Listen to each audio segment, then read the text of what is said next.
David, welcome to the Supply Chain Careers podcast. We're excited to have you on the program today. Yeah, thanks for having me. Looking forward to the discussion. So, David, would love to understand how you got started on your career journey and what sparked you moving into the field of supply chain and especially the risk management side of it. Well, I can for sure say that it was unplanned. I'd probably describe it as non-linear. I came out of university with a chemistry degree and joined the British Army because they had sponsored me through university. Thoroughly enjoyed that. Ended up staying for 8 years beyond the years that I owed them as such, and left with no clue as to what I was going to do, and ended up in New York with a small company that was recovering stolen art.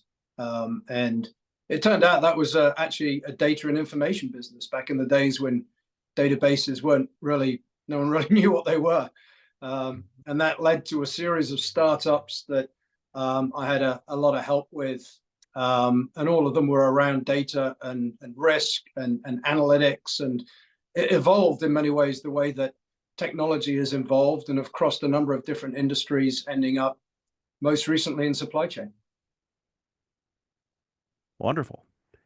David, a lot of our audience are interested in, at some point in their career, running their own show. And you obviously, as you referenced, have been involved in a number of startups. And I'm curious if you could kind of talk to us about the story around Everstream Analytics, and including what are the always challenges of starting something up from scratch that might be instructive for our audience who has interest in how do you deal with challenges that you face when you're trying to run your own business. Yeah, I think the what I would say as a headline is you have to really be careful about what you read in the media about startups, because you're generally hearing about one of two extremes. One most often is self-reported success and how they got there, and at the other end of the sort of catastrophes. Most startups are somewhere in the middle. Most don't make it, and of course there's a number of different ways in which that off-ramp can end up looking like. And it's not that it's for a specific type of person. I think it's more for a specific time in people's lives where what they want out of life and what they're able to put into the career side of their life maps to some of the challenges and opportunities in a more entrepreneurial environment. And there's no single flavor of startup. There are many different flavors of startups. I've been in a few of them, and I think understanding that and being able to be intentional about the type of startup that you get involved in is important. Yeah, I had a friend who was a serial startup person. He said sleeping on other people's couches was cool until I got married, and my wife wasn't so interested in that. I can relate to that. Yes. So it's interesting. I kind of did my consulting business after I left Coke, and it was at a different place in my life where the risk reward piece was much more palatable. But everyone picks their own spots. Right. Yeah. So, David, supply chain risk management is, I would argue, hotter today than it's ever been before. And when I say that, the importance of it has become uber important, especially as we move in and we're seeing a lot of policy changes happen very quickly under the Trump 2.0 administration. But for those interested in the field, would love to hear your perspective on some of the common roles that exist within supply chain risk management today. And before you answer that, I'll go back to 2008. I was working together with Chris at Coca-Cola, covering the end-to-end supply chain on the recruitment side, 22 factories, procurement, sourcing, planning, all the different functions. And they threw a curveball at me. I had not seen this type of role before. It was for a director of supply chain risk management. I was like, whoa, what is that? It was kind of my first foray. And I remember going to market, looking for that type of candidate. and of course went down the traditional, Fortune 500 companies. But I was really shocked to see that there were maybe just a handful of people in these companies that had that particular title. You'd find your risk compliance type folks, but you didn't see that dedicated risk management towards the supply chain function. So hired a guy named John Brown. He did this type of work at Heinz Company, and that was back in 2008. But again, it was mostly maybe some independent consultants doing that kind of work. And I think fast forward to today, it seems to be a pretty hot field. So would love to hear your perspective on the job and career side of supply chain risk management. Yeah, it's a great question, and I'm not too sure it's all that straightforward. Maybe the best way to think about it is sort of the past and the future, because where we are right now is a little bit of a sort of in between transition. And in the past, as you say, there would be someone called a supply chain risk manager. They were few and far between, right? And their job was to manage supply chain risk. The challenge for them, of course, is that they sat in a position generally in the company where they had zero control over budget. They had very little connectivity to the things they were supposed to be helping to manage risk for, i.e. the supply chain. And as a result, they very often ended up being somewhat siloed and more focused towards enterprise risk management, insurance risk transfer, that type of thing. And so when you really picked it apart and looked at it through the lens of, say, the chief supply chain officer, there was very little material impact in terms of what that role ended up doing. And that, of course, you then get into all sorts of discussions about, ROI and what are we paying for. I think if you sort of fast forward to, 5 years from now, it just makes it easier for me to say what I think it should be. And what I'm starting to see in some companies is to think of that role, which I don't think should be called supply chain risk management.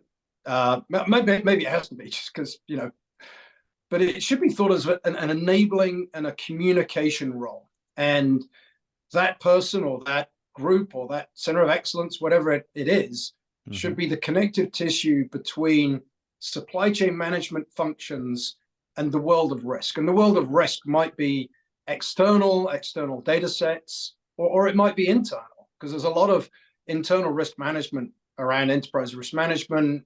I mean, financial risks, cyber risk, these are things that companies under the heading of third-party risk management are spending a lot of time and money and energy on, and they always have. And the unlock is to have a person or people that connect between the world of risk and the world of supply chain with a view towards and KPIs that reflect supply chain outcomes on time and in full. That don't talk to me about risk, talk to me about on time and in full. And that's how I believe that role, whatever it ends up being called, will be considered extremely valuable in the future. And as I say, some companies are there now, very few. Some are getting there. So, David, I'm going to ask you kind of a two-parter. But if I'm listening to this podcast and I say, I like the sound of that, and I'm a more junior person. So if that's my 5-year goal for, an experience like that, what are the places that someone comes to that role from? Like what experiences, do they bring? What technical capabilities do they bring? So, from our audience, what should be in their development plan if they want to get into that space, in the future? Yeah, that's a great question. I guess it falls into the traditional buckets of experience, capabilities, and I guess what you might call characteristics. So I'll start with characteristics, because the way I described it, I imagine someone who would be really good at that would be somebody who's a good communicator, somebody who's curious and looks outside themselves and their team and ultimately their enterprise. To have that sort of that would be the sort of characteristics that I would be looking for. I mean, I think in terms of technical skills, it's the same answer as it is to a lot of people, a lot of roles, but even more so because this is really about data. It's about workflow, it's about analytics, but understanding how to connect an outcome, an act, and to an insight, to an analytic, and back to, well, what data do we need to make that all happen? So I think, data and pattern recognition and analytics is critical. And from an experience standpoint, I say this last because actually I think this might be the least important, because if you're a good communicator and a good listener, you're going to be bringing experience from both sides of the equation, because there's no one really who's an expert in everything in risk or everything in supply chain management. But certainly coming from a risk background, that's going to help. Coming from a supply chain management background probably helps more. There's, just knowing the vocabulary and, what does score mean? Stuff like that. Yeah, it's interesting. As I've thought about it, and I've talked to people recently, mentally, they're thinking about, some companies will think about it in the space of procurement, if it's around supplier performance management, supplier development, supplier assessment. Some people may think about it in their supply chain planning function, at least. So to me, those might be some kind of relevant experiences within the supply chain field that might position you along with everything you said. I'm not sure if that makes sense for you. Well, it does. And I think it depends in terms of the sort of size and shape of the company and how you would architect the human side of this, because it may be that your piece in the middle, the center of excellence, is quite small, but that there is somebody in procurement and in planning and in logistics who's sort of your point of contact. Maybe they're full-time risk analysts, maybe they're not, but you need someone from each of those functions who's thinking about risk and making risk an opportunity for their function.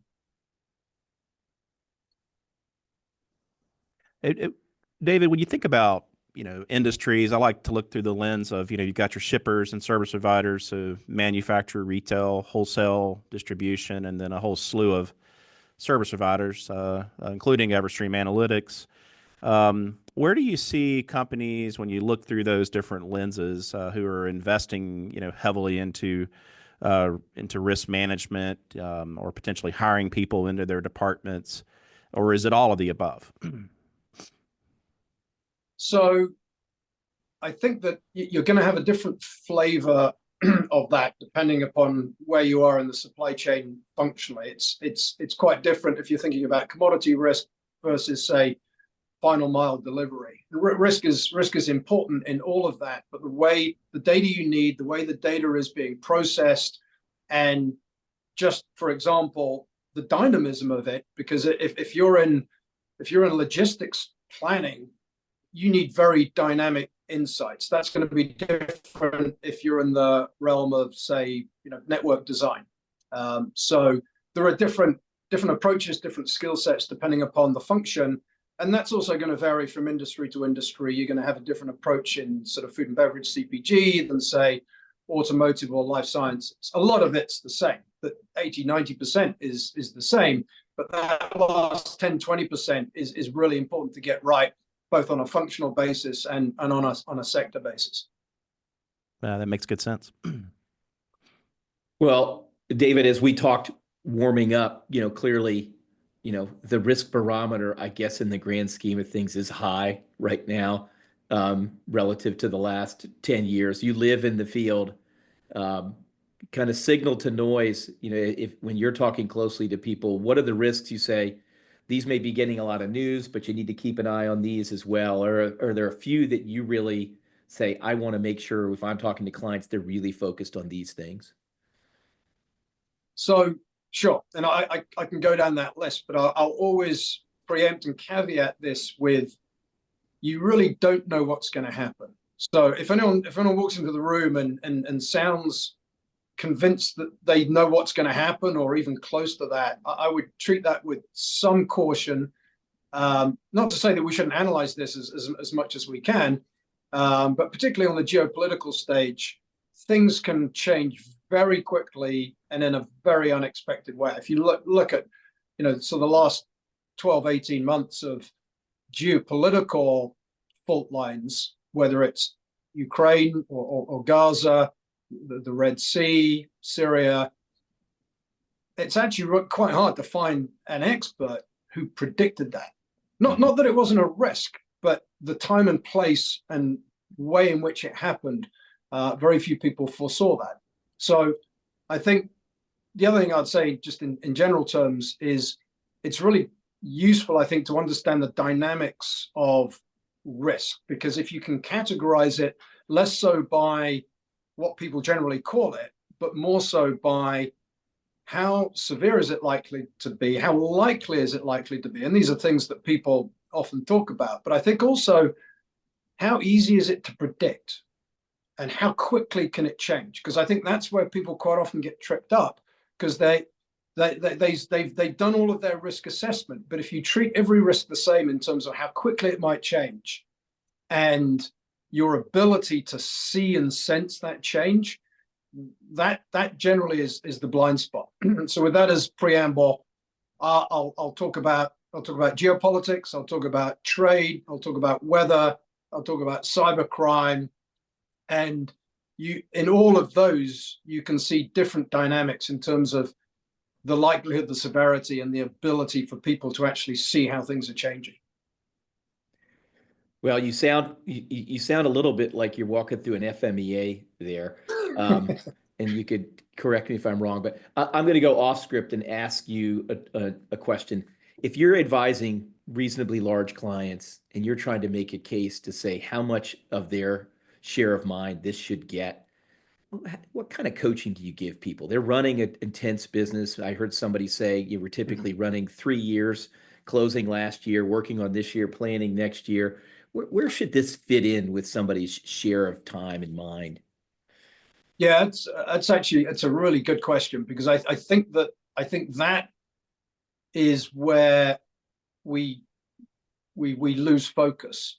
I think that, and I'll blame the risk managers for this a little bit, because risk managers tend to ask people to look away, to look towards risk. And I think people should be doing the opposite. They should be in their planning cycle, doing what they always do in their planning cycle, but adjusting that slightly. And it's a mindset just to be saying, as we do this, how can we be taking risk into account?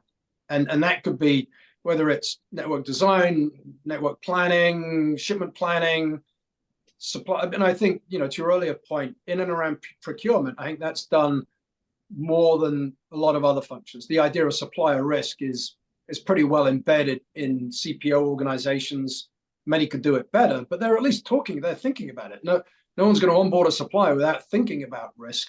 But there are a lot of other functions where, particularly planning functions, where just asking the question, how should we be taking risk into account as we make this decision? Even if the answer is, I don't know, the first step is always to be saying, how do we take risk into account as we make this decision? Well, I couldn't give that a stronger endorsement. I mean, that's super clear, very consistent with what I saw. And my only thing is it's actually shockingly small amount of time if we can just get people to focus on it. But thank you for that. Yeah, David, you touched on predictive analytics. We know that's a big component of Everstream Analytics, but love to hear if you had an example of how companies are leveraging predictive analytics to try to mitigate impacts to their business through supply chain disruptions. Yeah, sure. So I think I would, I'll break this into two parts. One is, the second bit is what people normally think of when we say predictive analytics. The first, I think, is where there's a lot of low-hanging fruit, where I'll define predictive analytics as something has happened, or we know it's going to happen, but it hasn't impacted you yet. And that is a window of opportunity. And if companies can give themselves a month or a week or however long it is, rather than a day or no time, because it just hits them, that's the biggest opportunity for most companies. And a lot of that is to do with fairly simple workflow and just having really, really good world-class monitoring. The other side of it, where it gets, I think, pretty interesting and pretty cool, is where predictive analytics are genuinely being used. And I'll give two examples of that. One is, and both of these are going to be related to weather, and I like weather because it impacts every supply chain every day of the year. So this applies to everyone. Sometimes it's catastrophic, sometimes it isn't. But sometimes the biggest loss is the aggregation of small misses rather than one big event. And weather is both of those things. So at one end of the spectrum, anybody, and back to the question about how should I be thinking about risk in my planning, anyone who is in the process of network design, network planning, certainly network design, have got to be taking climate risk into account.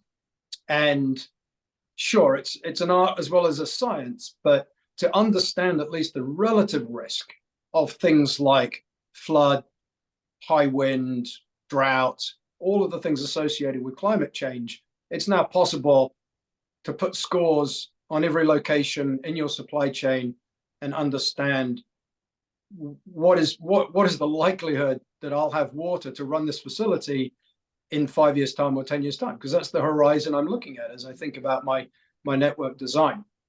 So that's something that a lot of Everstream's clients are now doing that they were not doing 2 years ago. The other side of it, if I think about temperature risk, is much more on the dynamic side, where as temperature volatility increases, you think about some of the cold chain operations where I need to change my thinking in terms of dwell time for air cargo. I need to think about packaging differently. I need to think about facility design, lane design, all the way down to equipment selection. I think this is public, but I won't say the company. The largest purveyor of mayonnaise in the world, I think, certainly North America, chooses whether to use blanket, reefer, or dry van on a shipment by shipment basis. Most companies do this based on a calendar. Mm-hmm. And the problem with doing it on a calendar these days, well, always, but particularly as temperature volatility increases, is that you're more often going to be wrong. And if you're wrong, it either means you don't have reefer and you lose the load, or you do have reefer and you didn't need it, and you're spending money on reefer and emissions when you don't need to. And so when this use case originally came about, it was about saving lost loads. But now when you hear the company talk about it, first thing they'll say is the amount of money they save on reefer transportation and the improved service, and it's now automated. So it checks it's a risk management analytic. But back to my point about look at this through the eye of the supply chain manager, it improves service, it reduces cost, direct and indirect, and significantly reduces transportation costs. That's a super practical use case. David, you're in the world of analytics, and as I thought about this in my last few years at Coke, we started talking about advanced analytics, and people got comfortable handling much larger sets of data. We were climbing the ladder, but somewhere in that ladder, you magically enter the world of quote unquote artificial intelligence. So I'm curious if you could kind of say to folks how you think about that, and in the context of the world of risk, where is AI today in terms of enabling the kind of things you're talking about, and where might it be in that next horizon that you're thinking about? Wow, that's a big question. 3 questions, yeah. Well, I think so. AI in general, I think it's important to start by acknowledging that there are a lot of different types of AI, both from a sort of technology standpoint or a model standpoint, as well as a model output standpoint. And I see, I don't know, saying a bifurcation is probably too extreme, but I think I'm seeing in the solution provider world a big difference between companies that are focusing on data and analytics and investing in and around data science versus companies that are providing software platforms where essentially the data you've got is the data you'll see. And I'll come back to that. If I think about Everstream's journey, has been very much the former. We've invested an enormous amount of money in the data infrastructure, in the data science team, and have for years now been using natural language processing. We've been using machine learning in a very big way one of the biggest challenges in supply chain and supply chain risk management is entity resolution, is knowing that this product is the same as this product, even if you call them two different things. Same with the location, same with the name of a company. Knowing that is so foundational to success here, and AI is really helping a lot with that challenge of entity resolution. I think some of the newer forms of AI around large language models and agentic AI, I think are pretty exciting.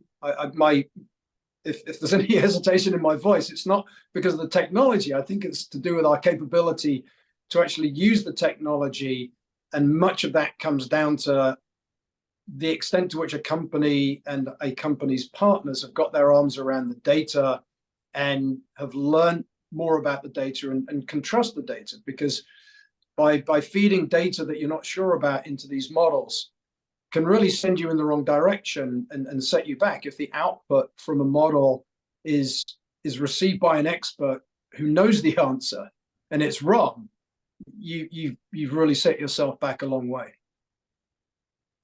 I'm going to throw one more in on the technical side before we jump to the next piece. If someone's working with Evergreen and they're working either in this predictive space or broadly, are you bringing them kind of external or access or input from external data sets that they wouldn't have on their own to help inform their own situation?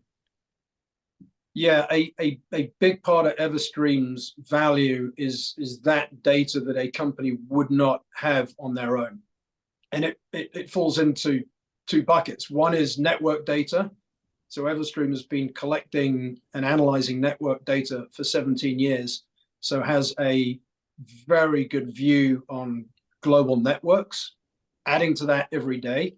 And then on the other side is the risk data. And part of that is building essentially a library of data sources that go deep into sources that other people either would find hard to find or simply don't have access to.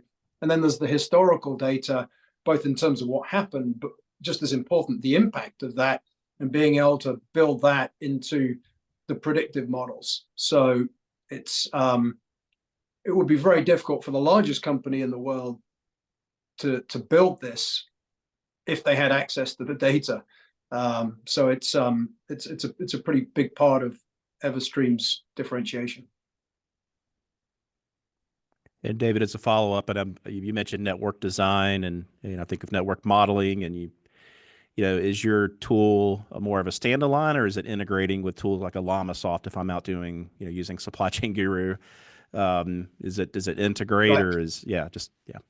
Yeah, it has to do both, and it depends on the use case. Because if it is something like network design or network planning, that's going to be done in Cooper or right, whatever it is, and so it's necessary for Everstream's client, for Everstream to be able to create an API that is essentially bi-directional, because Everstream needs to know about the asset, whether that's a warehouse location or a plan, to be able to risk score that asset and send the risk score back into whatever platform that is. If it's a TMS platform, that needs to be done sub-second. Sort of, I'm talking, millisecond turnaround. But if it's an analysis of end-to-end risk and thinking about product risk as a result of tier 1, tier 2, tier 3 supply risk and the flow of the materials and product into that, then that's something that a client is most likely going to be use Everstream's interface for that type of use case. So it needs to be able to do both. Right. Good deal. Switching gears a little bit, would love to hear, David, how you've been involved with several startups, and would just love to hear how you've shaped your leadership style over the years. And then part two of that question is, what advice would you share with our audience, emerging leaders within the supply chain sector? Yeah, it's a big question, and I spent a lot of time thinking about that. Obviously, we spent a lot of time talking and thinking and learning about that in the Army. And when I left the army, I moved away from that because I needed to learn about business and business leadership and how to run a business. And it took me a few years to realize that actually it's the same thing. Although it's called different things, and sometimes the execution might be a little different. It comes down to the same few things. It really comes down to trust. And as you often hear, trust is hard fought and easily lost. And it has a lot to do with how you interact with people. And I think the biggest thing that I would say to young leaders is to have courage, because all of the other traits that show in good leaders really don't happen without courage, because they're difficult things to do for us as humans. We still have the same brains we had pretty much when we lived in caves, and it forces us to do things that aren't necessarily good for team cohesion in the modern world. And so understanding that, understanding yourself, understanding the people around you, walking in their shoes more than you walk in your own shoes, and really understanding whether it's your client or employee number 1 or employee number 200, really understanding that human ecosystem around you and respecting it. That's at the core, I think, of every good leader that I have seen. Well said. Well, I'm going to bridge this question to the next one. I deal with a lot of people in the food supply chain space, so there's a lot going on in that space. And in a couple of situations in the last year, I've heard very clear examples where someone who was the lead person from a quality food safety standpoint raised an issue, and then it became either a chief supply chain officer or a founder to either choose to listen to that person and choose how to act. And clearly the junior person had to have courage, because they were sticking their neck out, and in some cases had to say to their boss, I don't recommend we do that. That's a tough one, being on either side of that. The leader listening and judging, and they've got a larger scale, but that frontline person saying, I've got to call the ball to say something is not right here. And I guess my bridge to that is, as you think about working with the companies and leaders you're working with, in terms of how the current environment is changing their focus on risk management. For you, is it mostly people coming to the table, or people who had a risk management framework and are now having to adjust it? I think it depends on the conversation. It depends on what's happening and the circumstances. I think it depends on the level of urgency. I think it depends on the size in terms of the potential impact for the company. And a lot of that has to do with external perceptions, call it reputational risk. I think people need to, it's difficult to be mathematical and scientific about reputational risk. But a good yardstick isn't to be perfect. A good yardstick is to be at least as good as anyone would reasonably expect you to be. And that's important when you think about risk management and how you prepare and react to an emergency, whether it's internal, external. Maybe it's something that was done and shouldn't have been done. Maybe it's something you couldn't have controlled because it's a wildfire. But there's still an expectation internally and externally that a company will do everything that it reasonably can do. And I think that's it's a pretty good benchmark for a lot of decisions that are being made this year in companies. David, would love to hear your thoughts on sustainability. We know it's becoming increasingly more important in supply chain. How can organizations balance their sustainability initiatives with the ongoing risk and threats to their businesses these days? Yeah, I get asked that a lot. And I think I'm being asked that a lot for the same reason. And it comes down to losing budget or having no budget for sustainability efforts. And I'd say two things to that. The first is at least start by understanding the reality of the situation in your company. It comes back to reputational risk. It's that gap between what people expect and the reality. And of course, if your website says something different from the reality, you're creating risk for yourself. So that's that's one side of it, and there's a certain amount of it is what it is to that. I think the more actionable side of this is to think about sustainability through the lens of saving money and going for those use cases. And there are plenty of them. What I talked about earlier in terms of choosing reefer only when you need reefer, that reduces emissions, but it's being done because it saves money.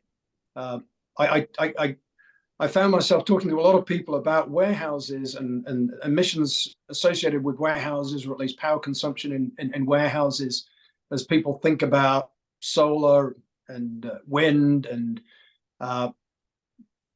there's a big lift there just in changing the way that the electricity is bought in and distributed around a warehouse. I believe that in 5 years' time, microgrids, DC microgrids, you're not going to be building a new warehouse without that. That reduces your power costs, which if you're in Europe, that's a huge saving. And at the same time, it's reducing emissions. So it's not that everything, there are certain areas of sustainability, like sustainable aviation fuel, where you are going to have to be making an investment up front. And companies like DHL have the vision and the wherewithal to do that. But for most other companies, to look for use cases, power saving is the obvious one, because we all use power. We can all use less power to achieve what we want to do. And there's a lot of use cases that revolve around that. So it's just, look for those use cases where there's genuinely a cost saving that is attached to sustainability goals.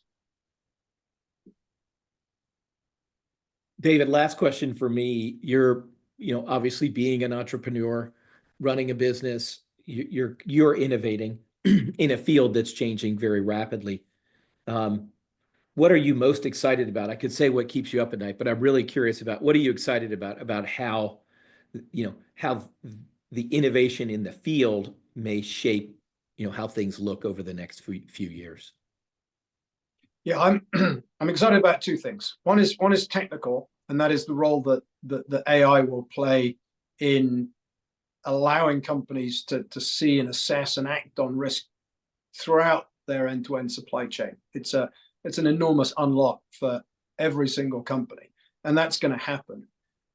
That's number one. Number two is more the organizational side of this, which is necessary to create that unlock where companies start thinking about risk in every decision that they're making, whether it's planning or execution, and starting that journey towards how do we take risk into account as we do this, whatever this is, and starting, that's the first step of the journey towards what I call a risk optimized supply chain. Because I'm not saying risk should be higher or lower. I'm saying that you should balance everything, and risk should be part of that equation so that a supply chain becomes risk optimized.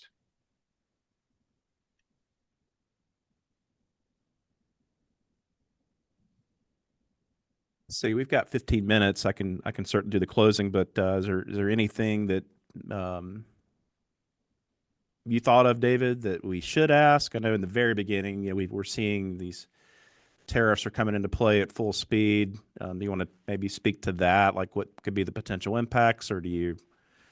Yeah. No, I'm happy to talk about tariffs. I'll put a slightly different spin on it, but yeah. Let me try one on it. So David, we're in the world of what I would call more active industrial policy right now. And when this, started to rise over the last 6 to 9 months, I thought about my time at Coke when we had a situation where we had concentration of supply increasing. And over time, that became problematic, right? A stronger supplier limited your ability. And so you ultimately had to do something. You either had to diversify your supply sources or you had to vertically integrate. So that was kind of my supply chain mindset around industrial policy. Obviously, it's coming at us hot and heavy. How do you think about it, short term, long term, in terms of how businesses ought to think about it, how consumers ought to watch it?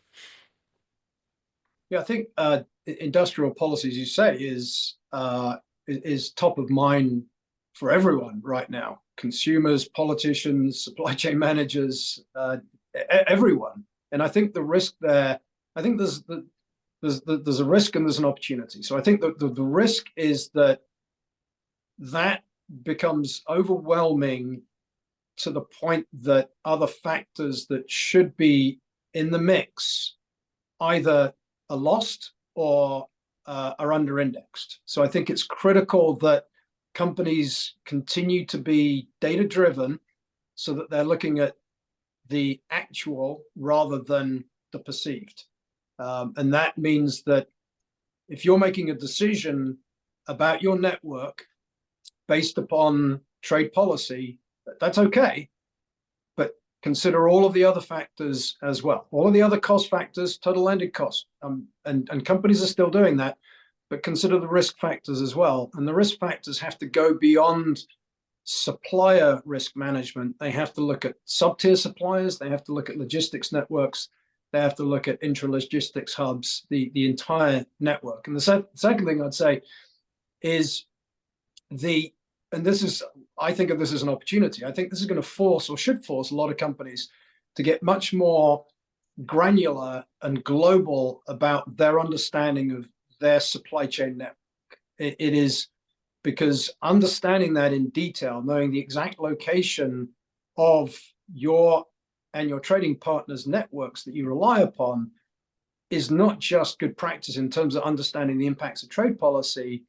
It is what you should be doing to understand risk and scope 3 and compliance and frankly, everything. And if companies are doing this on a project by project basis, the tail's wagging the dog, and they need to bring that back into the middle and think of network data holistically and then build their projects on top of that. And is there anything, David, you could speak to when you think about maybe more heightened awareness with contingency planning? What if this happens? We need to be, pivoting this way. Like, any examples there? Yeah, I think contingency planning, scenario planning is I'm hearing that talked about a lot more, which is great. I think one concern I have is that people assume they have to go out and buy a new software platform to do it. That I'm not saying they shouldn't. I'm just saying that there are other ways of doing it. There are basic ways of doing it, traditional ways of doing it, and nothing should stop any company from doing that.